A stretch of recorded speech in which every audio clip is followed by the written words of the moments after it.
Clark aho. Welcome. Good afternoon. I think that's the weather you can hear. There's a lot of you, that's all I'd like to say. Thank you.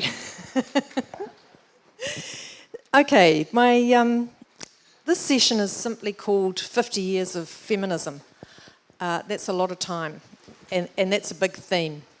Let me just do the housekeeping first. First and foremost, let's congratulate Mary Biggs and her team for organising this absolutely incredible event.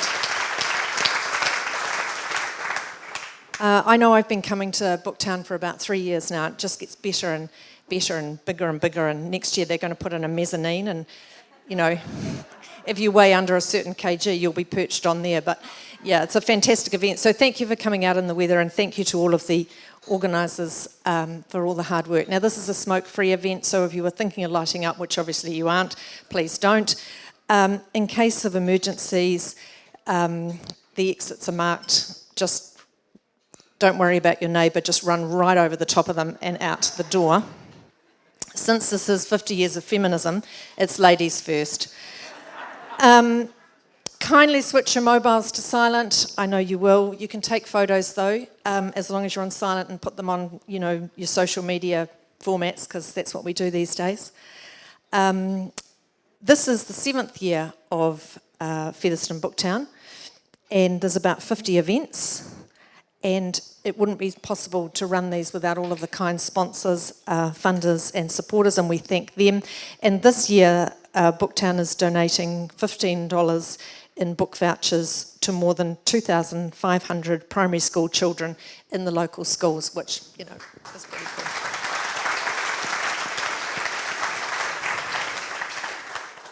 Okay, so glasses on, let's get started. My guests probably need no introduction. The fact that you're here tells me that you've heard about them and you're drawn to hear more about their stories and their lives, but let's do the introductions anyway. So, Marilyn Waring, National MP from 1975 until 1984, when, as we all know, Rob Muldoon blamed her for causing a snap election.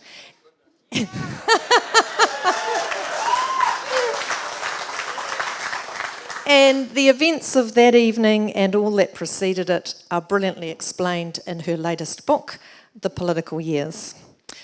Marilyn was always political, even if, as it turned out, parliamentary politics made her literally physically sick. And since 1984, Marilyn has continued to, as she would say, remain true to herself. As an internationally recognised economist, an advocate for human rights and the environment, a professor of public policy at AUT, and of course, a feminist. Her landmark book, If Women Counted, which was published in 1988, set out the idea, which was radical then and is still actually sadly radical now, that women's unpaid work should be recognised and properly valued. That concept has led to her advocacy for measuring economic growth differently and more holistically, but that battle remains unwon. My other guest, of course, is Sue Kedgley. Sue was a Green MP from 1999 to 2011, and before that she was a Green City Councillor in Wellington. Like Marilyn, Sue found Parliament bullying and needlessly adversarial. Her background was in community organisation, activism, and for a number of years she had worked at the United Nations. And her story, 50 Years a Feminist, is a colourful, connected, and ultimately optimistic story of how second wave feminism was established in New Zealand, and Sue was very much at the forefront of that. Now, 50 years is, as I said at the outset, a really long time, but it's also the blink of an eye. Feminism in that time has been radical, separatist, written off, rediscovered, reinvented, relaunched, and now commercialised. It has gone from dungarees to body-positive sexualisation, and we're going to cover all of that. And hopefully we'll have some time for questions from the floor. Okay, so when did you both begin to think of yourselves as feminists? Marilyn. I remember seeing a photograph of Ngahuia Te Awakituku and Sue Kedgley in the New Zealand Herald leading a women's liberation march in 1972? 71. And I knew I was one of them. So it's your fault.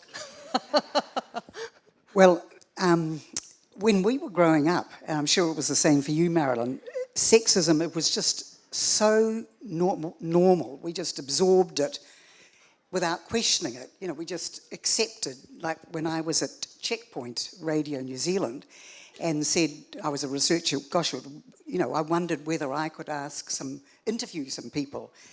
And Ken Funnell said, absolutely not. He was shocked at the suggestion. He said, women's voices are not deep or authoritative enough. You can't possibly interview people. And all of that, we just sort of put up with all of this, you know, at university and so on and so forth. Men ran all of the university. Anyway, I picked up this book, not even in hindsight a particularly great book, but it was called, God, what was it called? Robin Morgan, Sisterhood is Powerful. And I read that book, staying with my friend Sharon Sederman. We stayed up nights on end reading it, and I had what is called a feminist click. And suddenly, everything that had seemed normal and natural seemed abnormal, and I suddenly looked around. It was like the scales fell from my eyes, and I said, the whole world, you know, revolves around men. Women are expected to be a sort of servant class to men. Why are we paid 60%, I think at that stage, less than men? You know, why are we supposed to give up our names? Why are we, et cetera, et cetera. So I had what is called a feminist click at 23. And never wavered. And never wavered, no. So your click was seeing Sue and others. And what did that mean for you? Well, part of that was because I knew I was a lesbian, and there was a real push, major media push, to associate feminism with lesbianism to kind of undercut Absolutely. a movement at that point. Like, it did start to separate a lot, depending on which country you were in, you know, whether you were a socialist or a trot or a liberal or a whatever. But in New Zealand, there weren't enough of us to bother with any of that, truly. So I think that was the impact of that work in Auckland, was that I could actually say I'm a feminist, and it wasn't misread as my sexuality. It was read as a political consciousness, and that was the moment that gave me the confidence, really, to claim the feminist label. But women's liberationists were dismissed as man-hating lesbians with chips on their shoulder. And in 1971, when we had this first big protest in Albert Park, and we were interviewed on Gallery, which some of you might remember, and Ngahuia was asked, and she talked to us about herself. She said she couldn't bring herself to say the word lesbian because it was such such a stigma. So she said she was a sapphic woman. And even that caused such shock. And Connie Perdue, who was one of a leading feminist at that moment in time, or described herself as one, she was so shocked at Ngahuia using the word sapphic. She said this had put the women's liberation movement back 50 years. So that was the sort of stigma around lesbianism. I mean, no one even talked about it. The word was barely mentioned, which was why for Ngahuia to say on national television she was a sapphic woman was major, was revolutionary in that time.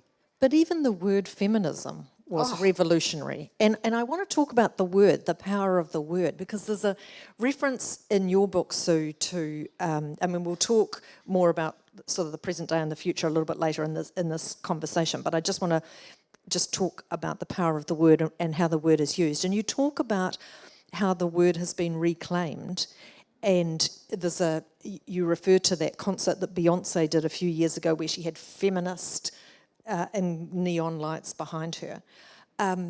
What is it about the word? Why has it been so hard for it to be claimed and normalised, if you like? Well, I think probably it's because we women were absolutely conditioned from birth, at least those of us of my vintage, to be attractive and appealing to men. And so women's liberation was seen to be somehow almost rejecting of the status quo and of men. And so a lot of women were afraid to use the word. Using the word feminist would meant that they would incur male disapproval. And I think that's been one of the main reasons. But also the media. I mean, we were, I've said before that the media's apologised for its treatment of various things over the years. It could equally have apologised for its treatment of women's liberation and feminism, because they'd just sneered and denigrated women's libers and that, that was one of the reasons that it became such a loaded term. But yes, I think over the years it's slowly become more acceptable, and when women like Beyonce and others celebrate the word, it takes away some of the stigma. But it has been a word with a stigma all of these years, I would say. And part of that is about power, isn't it? Because you're really interested in power. Yeah, and the dynamic of power. And one of the things I try to really teach my students is that power is not the problem. It's the dynamic of power. So patriarchy typically presents power over, but power with and power to and power for make power a completely different element and gives it completely different characteristics. And that's very threatening to patriarchy, right? There's actually, when you understand power in that way, then you understand we're not trying to displace any man exercising power over. That's not my role. I don't want to behave like that, So you can embrace power and the kinds of community participatory activities, much that hui or tangihanga teach us, right, is displacing that power over. And yeah, so I'm still dynamically interested in power, but I don't think the word itself is the issue. And I in my first chapter, I talk about the 6,000 years of patriarchy when you mention the word patriarchy.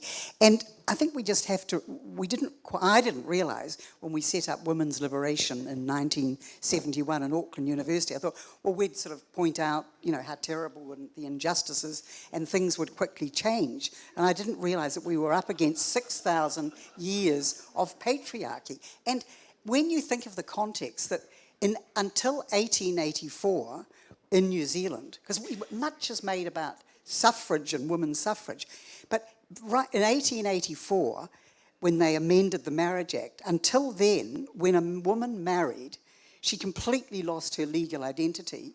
She became the property of her husband. Much like a table or a chair. All of her, if she earned any money that went to her husband had conjugal rights. If he could divorce or a woman who didn't have sex with him, the children would belong to the man. I mean, basically, a woman had no rights of any kind until 1884. Then with this amazing suffrage struggle, we got the right to vote. And we celebrate suffrage, but the thing about the suffrage, it didn't fundamentally change the attitudes and the way the world was divided. Really, since the ancient Greeks, women's place was in the home, the public sphere belonged to men, and that was the prevailing ideology in New Zealand right through until the women's liberation movement. And it's deep-seated. So let's go to the place of power in New Zealand in Parliament, because you've both been MPs, as I said. So if we go back to the 1970s when you first arrived in Parliament, Marilyn, as the MP for Raglan, and you say in your book, it was a man's world. Describe that man's world. Well, really obvious ones.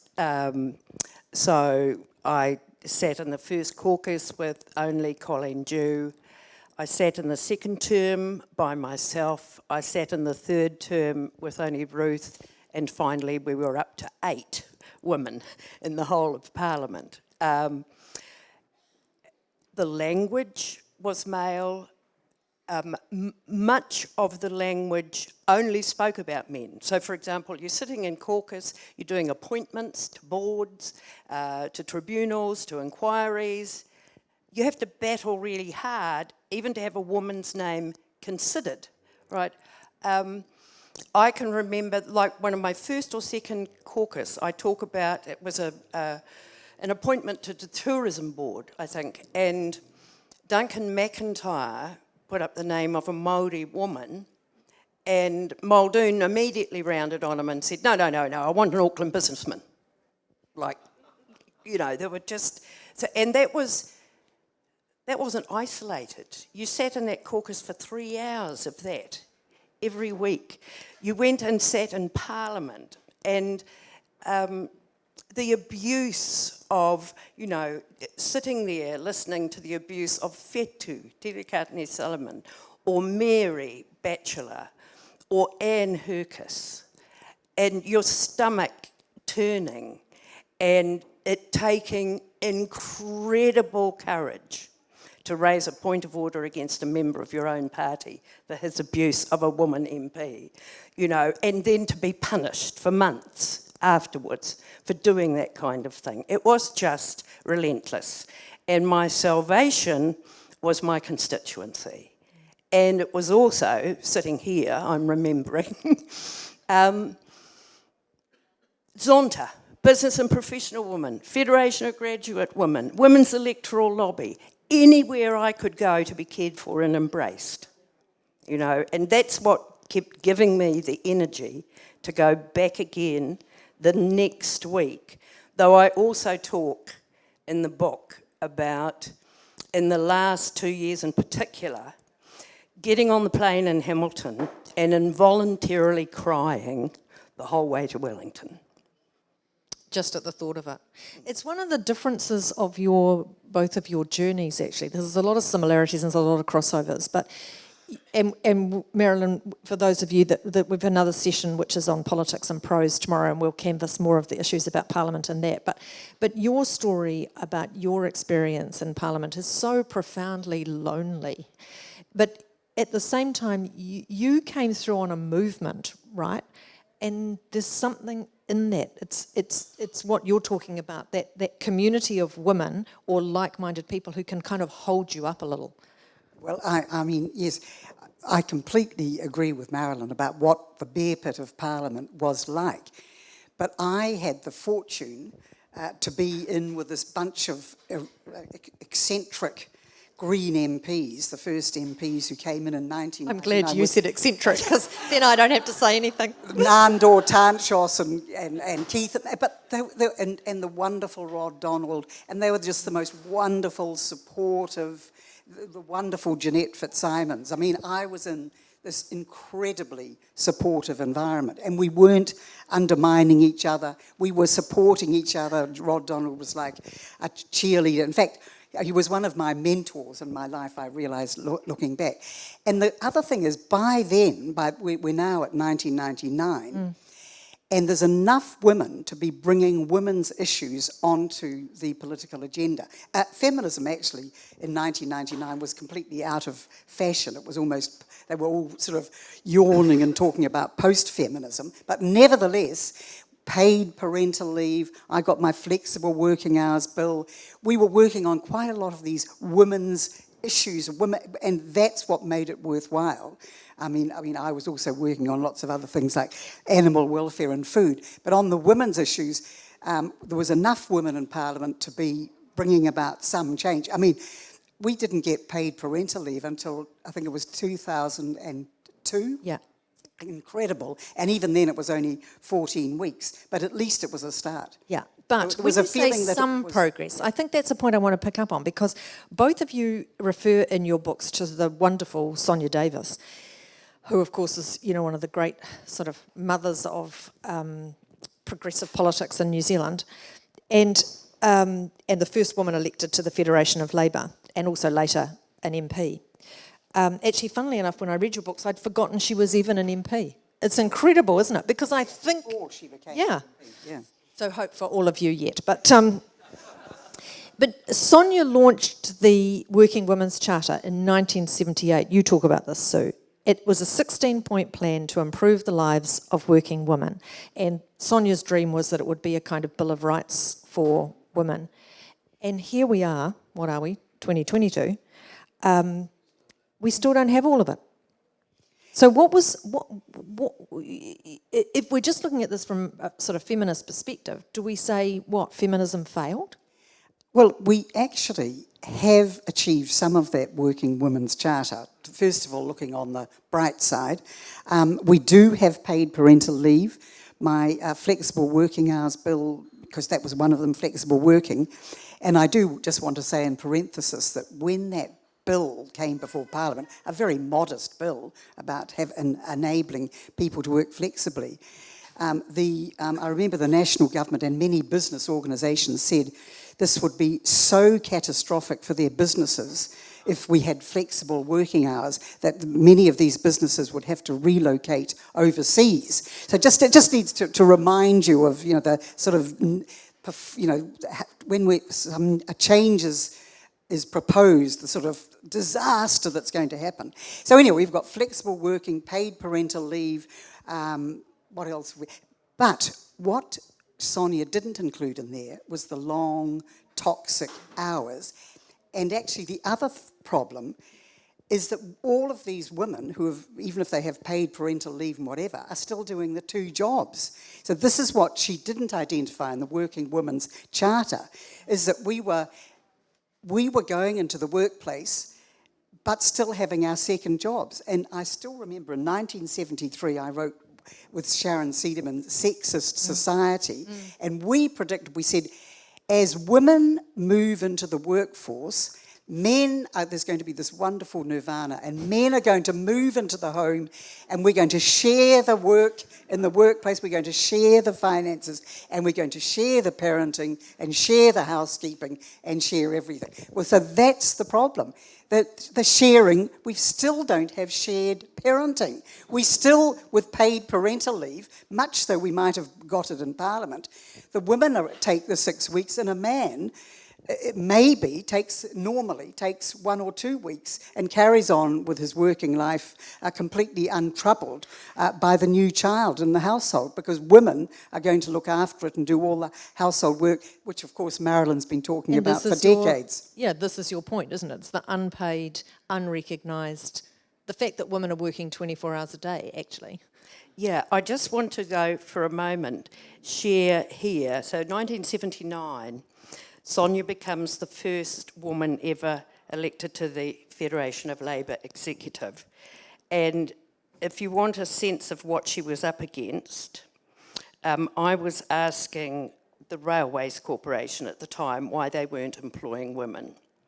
They advised me they did not wish to employ females on manual jobs because women undertaking heavy tasks could cause embarrassment to customers when handling luggage.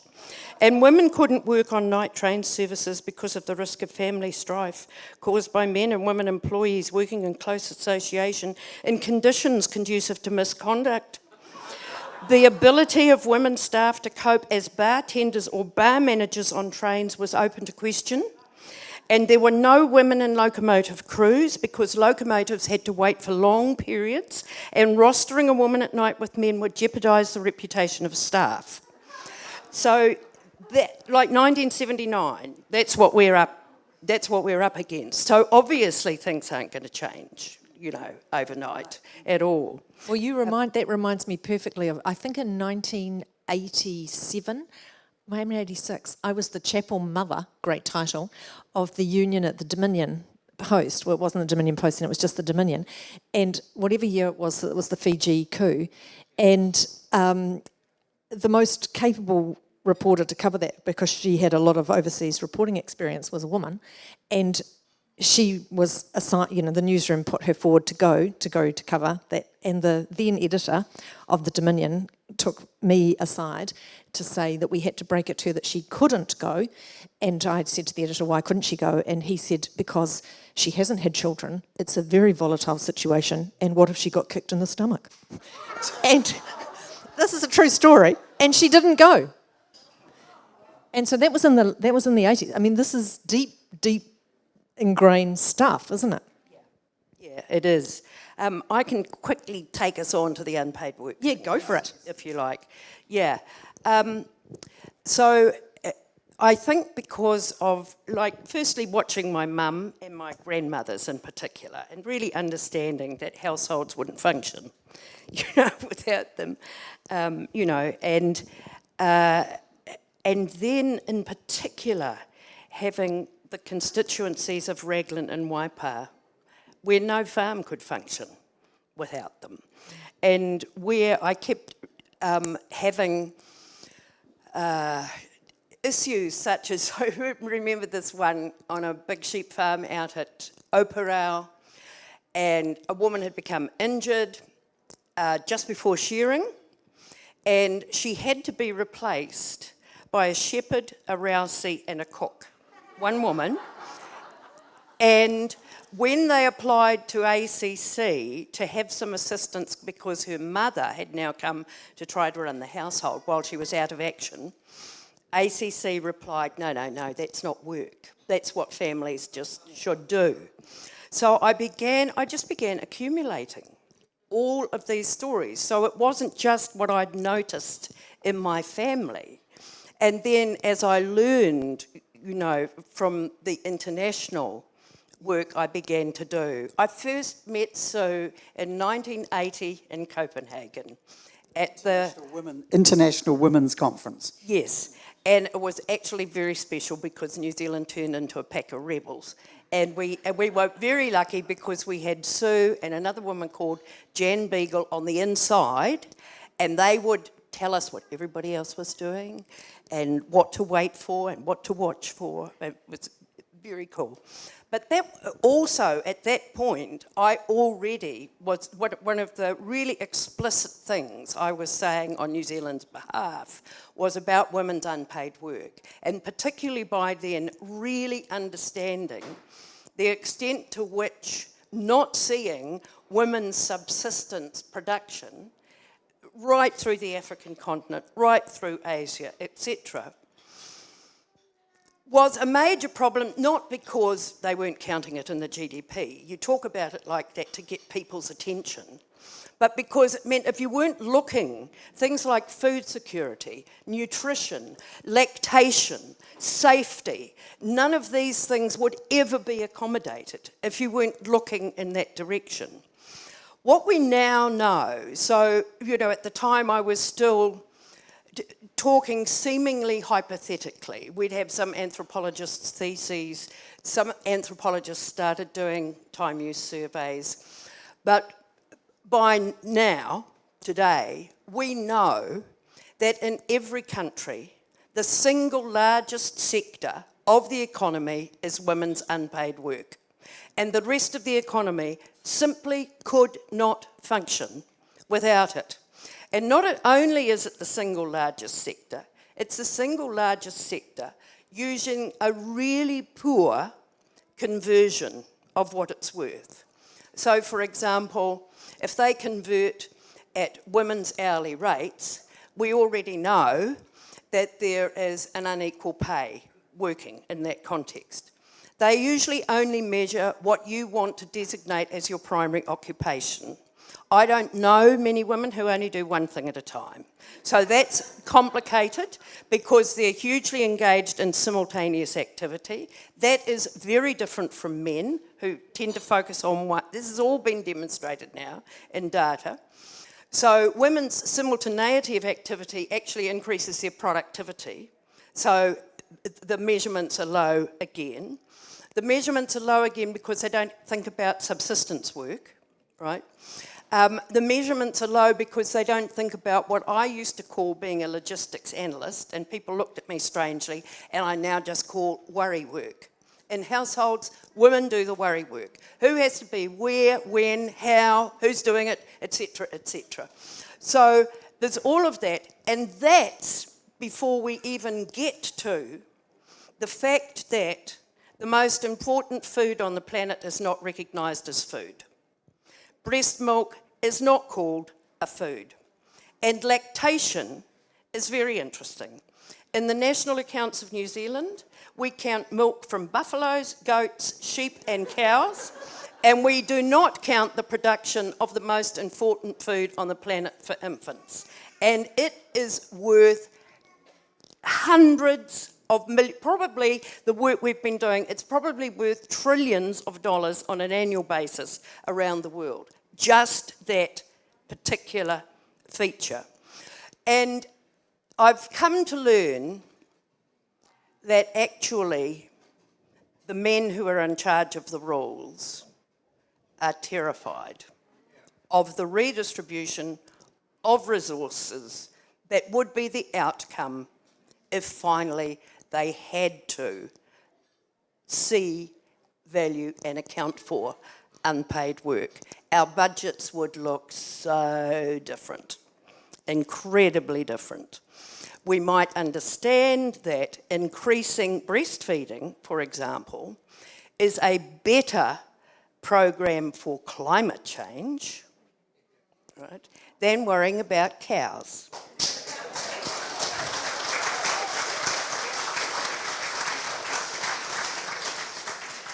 I want to bring us to the present day, because I do want to leave time to talk about the future.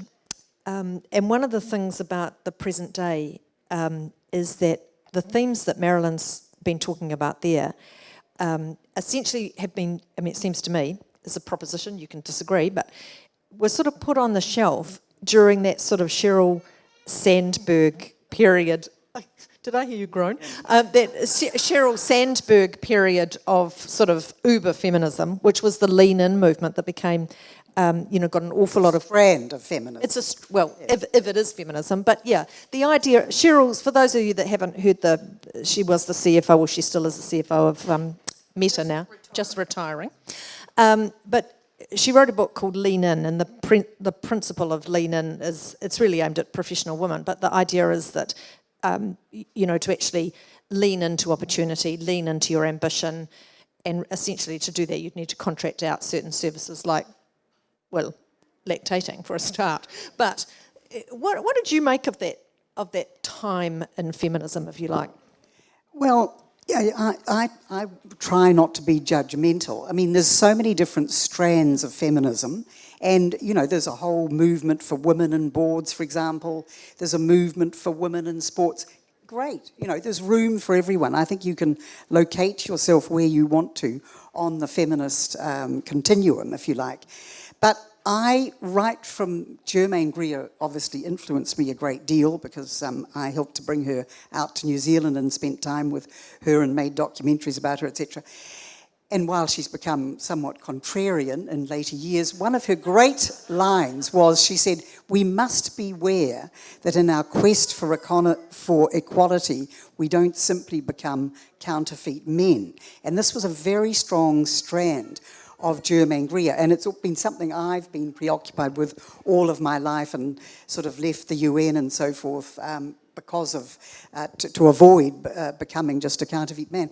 But one of the problems is that the workplace has never really changed to accommodate women, although I keep saying we say to accommodate women, but parents to accommodate parents, because we need to talk about shared parenting, about men doing the parenting and not just women, and following the Scandinavian model, where if you have paid parental leave, the man has to take either partner has to take part of the part of the leave, so that we get the concept of shared parenting. So the point is, what I'm trying to say is the workplace has never really changed to accommodate all this unpaid work. It's all based on the premise that there is a full-time man with a full-time partner or wife at home who's looking after the kids and doing all the unpaid domestic work. And that really hasn't changed to this day. And the economics are against that model now because that's just not how people live. Let's just, where the status of women is at the moment, Marilyn, your comments on this. I mean, social media has given a new license for misogyny and A new platform for violence against women. well, and the porn industry has normalised the degradation of women, you know, some would say. What are your observations of all of that? The truth is, I've got more sense than to use any of it, so I have no observations. I don't use Facebook, I don't use Twitter, I'm not LinkedIn, and I couldn't give a damn about any of them. Nevertheless, it has become a platform, and very sensible, I'm not on Twitter, but it has been a platform for abuse against women, for misogyny, and it's a huge upsurge in it in New Zealand, and particularly against our leaders. And when I was an MP, I remember Julia Gillard was the Prime Minister of Australia, and I was horrified at the misogyny that happened to her. And then she gave that wonderful, powerful misogyny speech, which has been shown, I think, 6 million times around the world. It's probably 10 million by now. Anyway, she said in her book, the one regret she had as Prime Minister was that she hadn't called out that sexism and misogyny earlier. She just sort of turned her back on it. And so I feel very strongly, because at the moment, when you have a misogynistic attack on you, women are sort of, what can they do? Men seem to be able to do it with impunity. There's no comeback. There's no protection. Well, you're damned if you do and you're damned if you don't. So I remember, and also in her latest book, Julia Gillard interviewed our Prime Minister, and our Prime Minister must have been interviewed a few years ago, because she said, oh, well, it wasn't nearly as bad in New Zealand. And that had it been as bad, she didn't really think she could cope, or more or less, or words to that effect, if it had been as bad as it was for Julia Gillard in Australia. Well, it's just as bad, or arguably worse now for Jacinda and many other of our women politicians. And Marilyn and I were saying in the green room, thank God there was no social media to speak of when we were MPs. It was just coming in at the end of my time. But and part of the point of this misogynistic attack is to punish women who, you know, move into leading roles, who get out of our place, if you will, and to silence us. And I've heard so many women saying, oh, I couldn't possibly go in and be an MP or whatever, and put up with that level of abuse. And so we do have to find a way to tackle the misogynistic abuse on online abuse in particular. Otherwise, we're just going to go backwards at 1,000,000 miles an hour. But it's interesting, isn't it? Because, I mean, if you think about when you were starting out in public life as feminists, honestly, this isn't where we expected to be, is it? No, but I think it's time we called out the male cowards who don't do anything about men. Really, really. Why is it our job all the time?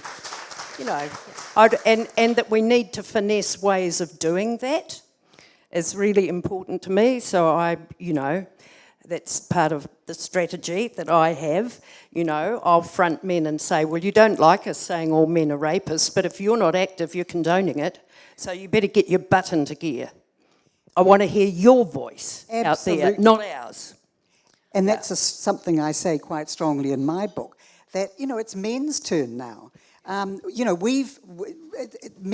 almost, a lot of men just sort of assume that feminism had nothing to do with them, and they could just keep their head below the parapet and hope it would all sort of, roll over them.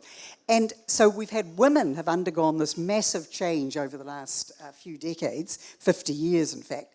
But for the most part, men's lives have not changed radically, and they're not much different from their fathers and grandfathers. And so I'm very passionate that it's men's turn to change. It's men's turn to question that toxic masculinity. It's men's turn to speak out, as Marilyn is saying, about this misogynistic abuse which has become normalised. And it's almost as though the toxic abuse on social media has now moved into ordinary parlance. It's almost becoming acceptable as we see these, things are just... what do they call them? I'm having a moment here of, placards abusing the Prime Minister and so forth. This is becoming normalised. But isn't that because actually men's lives have changed? I mean, isn't that the basis of any backlash? If you look at what's happening in the States, or you're looking... look at Afghanistan as the most extreme example, but New Zealand on a much milder scale, but still nonetheless, if you're asking to change the status quo and a young female Prime Minister does that, then certain parts of the community feel threatened, and that's the beginning of the backlash. Is that not what's happened? Yeah, well, even though I'm not on social media, it's very obvious to me that we're in far more places than we ever were before, right? Whether it's, like, I just love it, the president of the Court of Appeal, the Prime Minister, the Governor-General, the heads of Te Waka Kotahi, a whole range of other, cheering the best performing boards on the stock market, cheering the best performers through the global financial crisis or whatever it is. Real data now demonstrating you reach critical mass in corporations, you have better performance in human resources, in climate change and all of these things. It must be hell of a threatening, but why? It's like, how can that be threatening, right?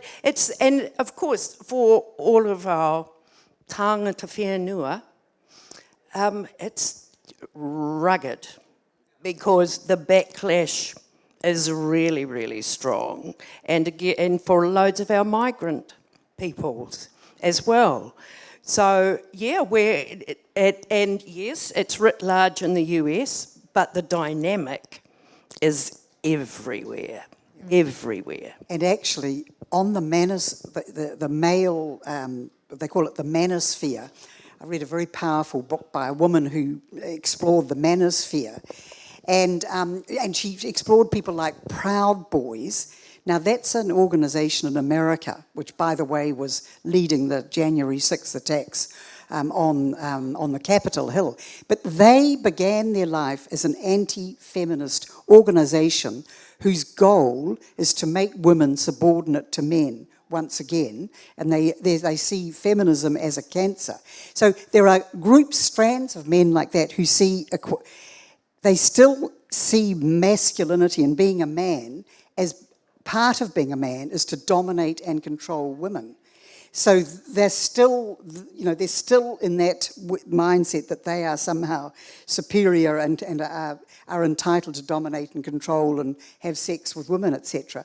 And they don't see equality as a positive, something positive in their lives. So that there is that very nasty manosphere, the Proud Boys, and right over the social media you find groups of men talking about that, the incels, the involuntary celibates. The thing about that I find intriguing is that, it's a small group of men. Small. It's a really small group of men. The majority of men are not anything like that. They participate, they're... And especially young men. Yeah, exactly. But a tiny small group of, nasty men are able to change a whole debate, it seems to me, because people in the mainstream, I guess, and you've seen this in the States, they become terrified of the prospect of kind of calling them out and shouting them down. It's a weird thing for me. Marilyn, what do you think? Well, I think that's why we have books. Because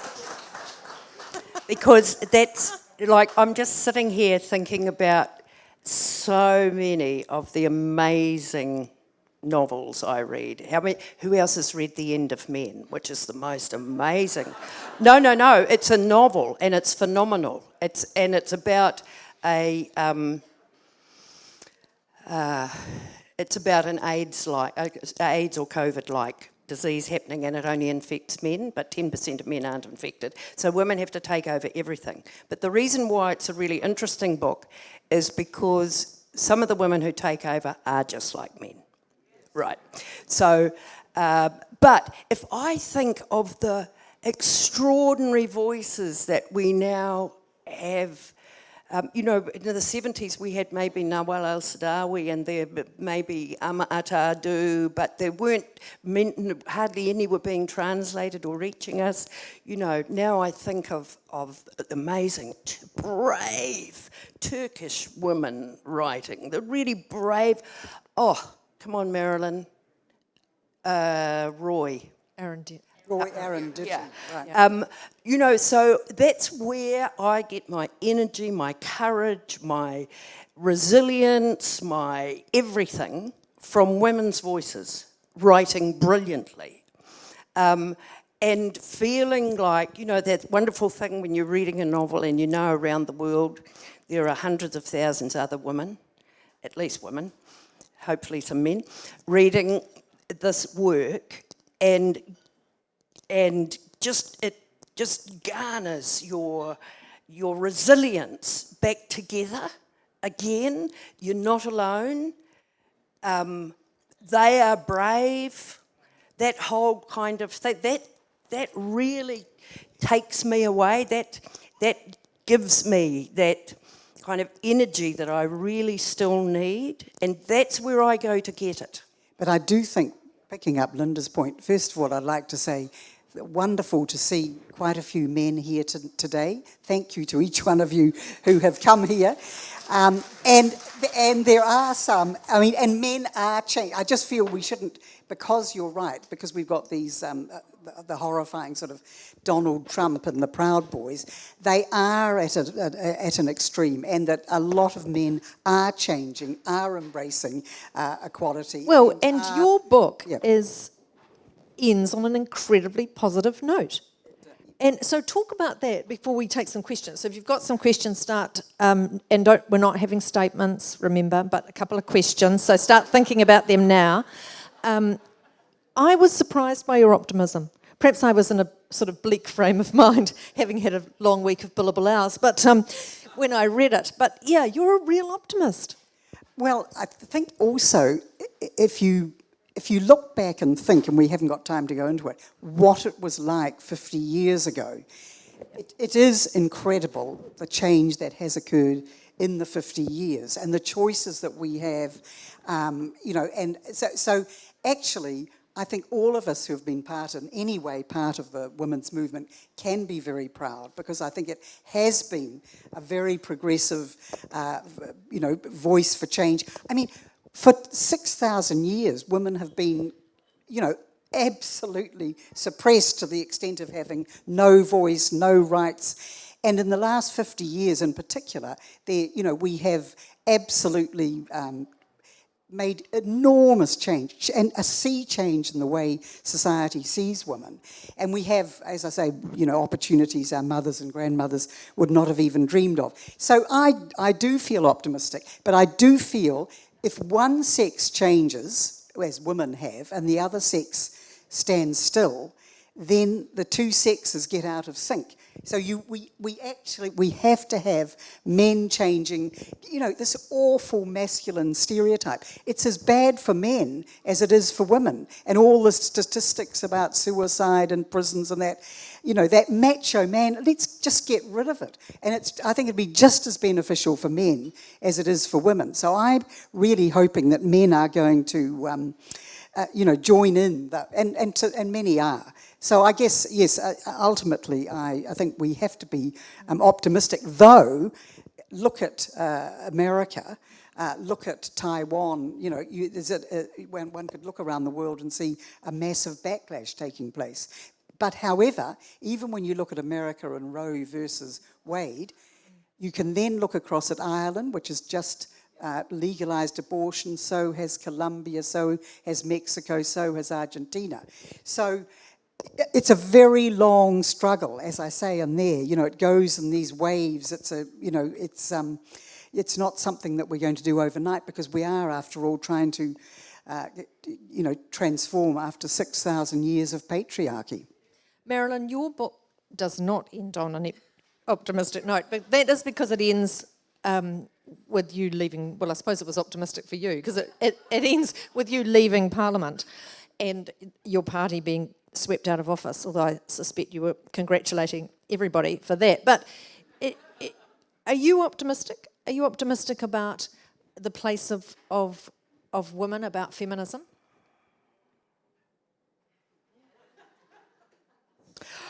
I'm not optimistic about the planet. That's the truth. And the other thing that I feel is that it's wrong to ask somebody who's nearly 70 that question. That it's not my future. And I choose, for example, by not doing so, I choose not to have to embrace a whole lot of that stuff. So the answer to that question, you should be asking a 17-year-old feminist, not a 70-year-old feminist. Because no, I don't feel great about much at all, really. And that's the truth, and I can't pretend otherwise. Questions from the audience? Yes, first hand up.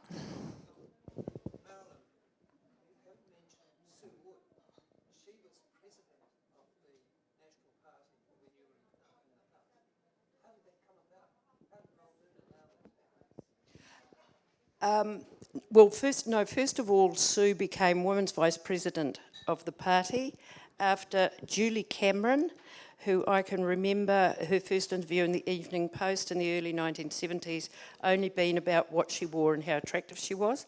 Then there was another one. Then Sue stood for Women's Vice President of the party. And then when George Chapman retired, she ran.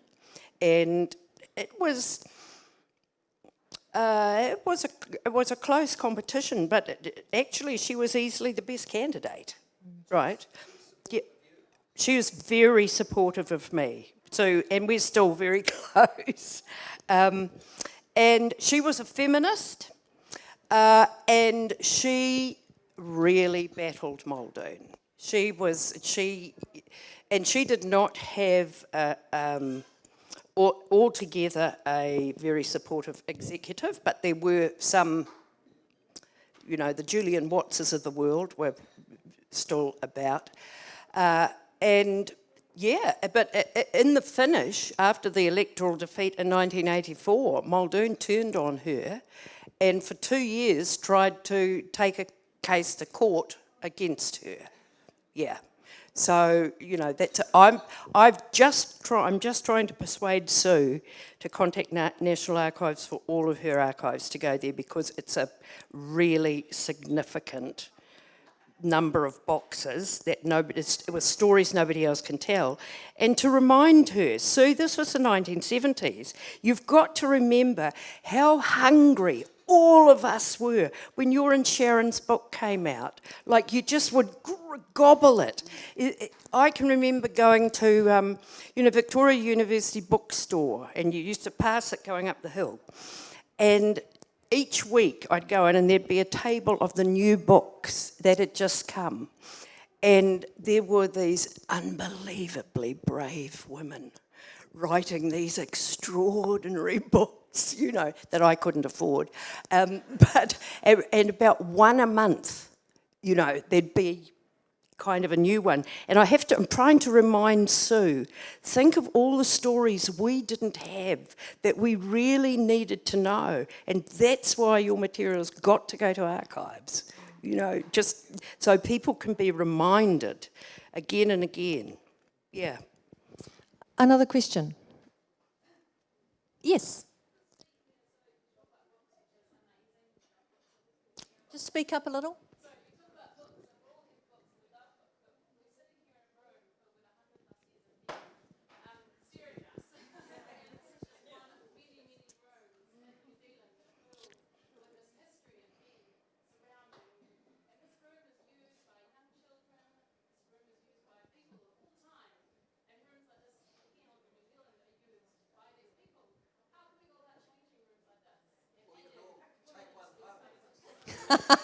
Please don't do that. Yes. Parliament just looks like this too, doesn't it? With rows and rows of men.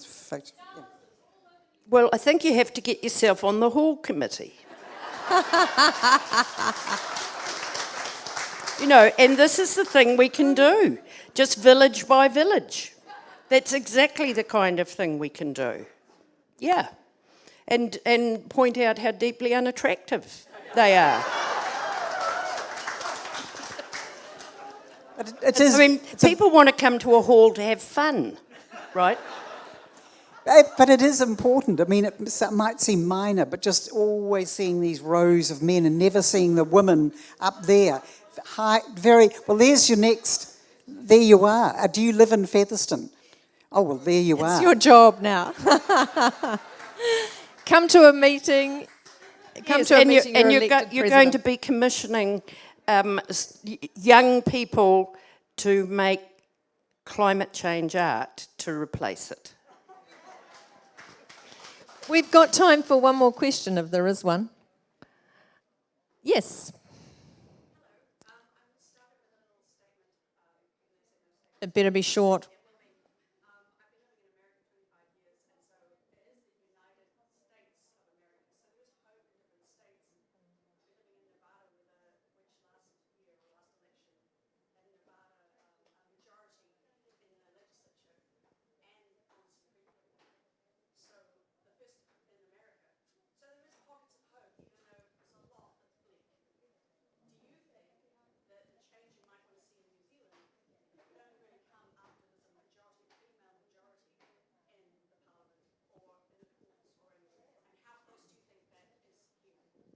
No, I don't. No, because again, studies demonstrate women get to a number in a critical mass, and then after the critical mass, there are not substantial changes that happen even if the numbers of women increase. So getting to the critical mass is huge. But so much of it is this consciousness pervading every 2, 3, 4-year-old, 5-year-old, the crap on television, the advertisements, I've got no idea, if you have to be a mother these days, of how on earth you lead with, highly constructive, creative, imaginative stories to compensate for the 360, 24/7 crap that's out there, So, I don't think just numbers do it. I think it is important to have women in Parliament, and in fact, women, wherever decisions are made, as Ruth Ginsburg said, we must be there wherever decisions are made. But I've always said that I think changing consciousness, changing attitudes is as important as changing legislation, because legislation only comes about when we have changed attitudes through grassroots movements such as this. And so I agree that women can do and are doing as much powerful and amazing work outside of Parliament as inside. But, I mean, ultimately, to change the law, and actually it was wonderful, there was a cross-party group of women sitting on the committee to decriminalise abortion, and I spoke to them, and it was a wonderful experience because the women were absolutely united across party lines, and so you do need enough women in critical positions like that to, for example, change the law and decriminalise abortion in New Zealand.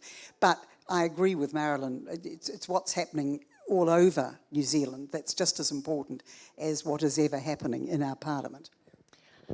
And that brings us to an end. I think picking up on your point, Marilyn, about how you get courage and resilience and comfort, actually, from the books that you read. And that's what these books have given me. They're both fantastic books. I recommend them to you highly. They're incredible histories. And you mentioned Sue Wood, Sir, in the front. The books remind us, because there's a lot of women's and men featured in these histories that are kind of figures that were important at the time, and the names fade out of the news cycle and you forget what they did. It's there's a great community of individuals in these books, and they all played a part in this 50 years of feminism. I'd like to ask you to join me in thanking our two guests.